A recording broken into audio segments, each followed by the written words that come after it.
குழந்தைக்கு வந்து metabolic liver டிசீஸ்னு ஒரு ப்ராப்ளம். இந்த மாதிரி குழந்தைங்க வந்து நார்மல் டயட்டே சாப்பிட முடியாது. அமோனியா லெவல் அதிகமாகி குழந்தைங்க இறந்துடுவாங்க. இந்த குழந்தையோட தங்கச்சி ஒன்று பிறந்த உடனே இறந்துருச்சு இந்த கண்டிஷன். அதனால டயக்னோஸ் பண்ணது தான். இதுக்கு லிவர் டிரான்ஸ்பிளான்ட் தான் கியூர். லிவர் டிரான்ஸ்பிளான்டேஷன் எங்கே பார்த்தாலும் பண்ணுவாங்க. இங்கேயும் பண்ணுறோம்.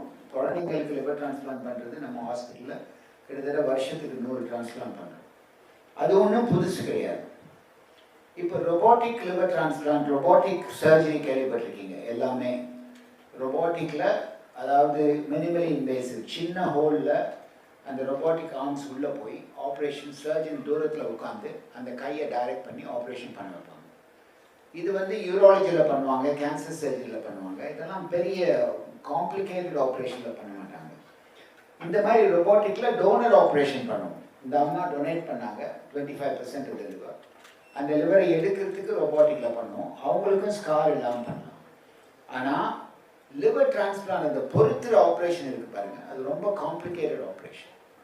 அந்த ஆப்ரேஷன் இது வரைக்கும் உலகத்தில் ரொபோட்டிக்காக பண்ணலை. குழந்தைங்களுக்கு பண்ணுது. அடல்ட்ஸ்க்கு சவுதி அரேபியாவில் பண்ணியிருக்காங்க. குழந்தைங்களுக்கு உலகத்தில் இது வரைக்கும் லிவர் டிரான்ஸ்பிளான்ட் ஆப்ரேஷன் ரொபோட்டிக்காக பண்ணதில்லை. இந்த குழந்தைங்களுக்கு தான் முதல் முறையாக உலகத்திலேயே ரொபோட்டிக் லிவர் டிரான்ஸ்பிளான்ட் பண்ணியிருக்கோம். அதை சொல்கிறதுக்கு தான் இந்த ப்ரெஸ் கான்ஃபரன்ஸ்.